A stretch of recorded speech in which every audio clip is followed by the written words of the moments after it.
శ్రీమన్నారాయణ. ఇవాళ 18వ పాసురం యొక్క అర్థం తెలుసుకుందాం. ఒకసారి పాసురాన్ని అన్వయిస్తాను. உந்து மதகளித்த நோடாத தோல்வலியன் நந்தகோபாலன் மருமகமலே நப்பின்னாய் தந்தம் கொமுஜும் குஜலி கடை திறவாய் வந்து எங்கும் கோஜி எஜைத்தன்கான் மாதவி பந்தல் மேல் பல்கால் குயிலனங்கள் கூவினகான் பந்தார் விரலி உண்மைத்துனன் பேர்பாட செந்தாமரை கையால் சீரார் வலை ఒలిప్ప వందు తిరవాయ్ మకజిందేలో రెంబావాయ్. నిన్నటి పాసురంలో గోదాగోష్ఠి మొత్తం యశోదమ్మని, నందగోపాలుణ్ణి, బలరాముణ్ణి మేల్కొల్పారు. కానీ స్వామి మేల్కోలా. అయితే బలరాముని అడిగారంట, ఏంటి కృష్ణయ్య మేల్కొంటలేదు, ఏమైనా హింట్ ఇస్తావా అంటే, ఫస్ట్ నీలాదేవిని నిద్రలేపండమ్మా, అమ్మని నిద్రలేపండమ్మా అన్నారు.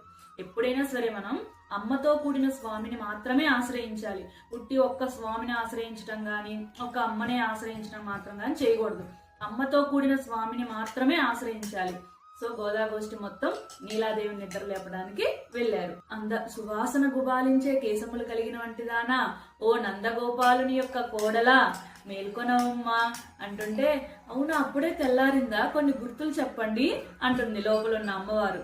అయితే కోళ్లన్నీ కూస్తున్నాయమ్మా, నీ పెరటలోని మాధవీలత చెట్ల మీద కోకిలలన్నీ గుంపులుగా కూడి కూస్తున్నాయమ్మా, మేల్కొనవమ్మా అంటుంటే, ఏంటి ఇంకా మేల్కొనట్లేదని వీళ్ళు తొంగి చూశారంట, ఏం చేస్తుందా అమ్మవారు అని చెప్పి. తొంగి చూస్తే ఒక చేతిలో బంతిని పట్టుకొని ఉందంట అమ్మవారు. ఓ కృష్ణయ్యను అమ్మవారు రాత్రి బంతాట ఆడుకున్నారేమో, ఆ బంతి చేతిలోనే ఉందేమో అని అనుకుంటున్నారు. అయితే చేతిలో ఒక బంతి ఉంది, ఒక చేతిలో స్వామి ఉన్నాడని చెప్పి ఏ కర్రతో అయినా తలుపు తీస్తావేమో. కాదమ్మా, ఎలా తీస్తావంటే తలుపు చెప్తుంది, నీ ఎర్రని తామర పువ్వులటువంటి కలిగిన శ్రీహస్తాలతో నీ గాజుల యొక్క శబ్దం చేస్తూ వచ్చి తలుపు తీయమ్మా అని అడుగుతున్నారు. వీళ్ళకేమో స్వామిని ఆశ్రయించడానికి పాలు పెరుగు ఏమి తింటలా, వీళ్ళేమో సన్నపడిపోయారంట, వాళ్ళ గాజులేమో లూజుగా కిందకు పడిపోతున్నాయంట. కానీ అమ్మ గాజులు ఎలా ఉన్నాయి, ఒదుగ్గా ఉన్నాయంట చేతికి. అందుకని నీ గాజుల యొక్క శబ్దం చేస్తూ వచ్చి తలుపు తీయవమ్మా అని అంటున్నారు. ఈ పాసురంలో వచ్చి తలుపు తీసిందో లేదో రేపు చూద్దాం.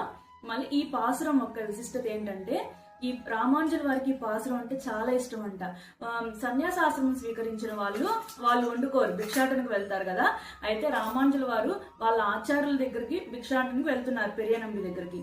పెరియనంబి వాళ్ళ ఇంటికి వెళ్ళినప్పుడు పెరియనంబి వాళ్ళ కూతురంట గాజులు శబ్దం చేస్తూ వచ్చి తలుపు తీసిందంట. అయితే రామానుజుల అమాంతంగా ఆమెకి సాష్టాంగ నమస్కారం చేశారంట.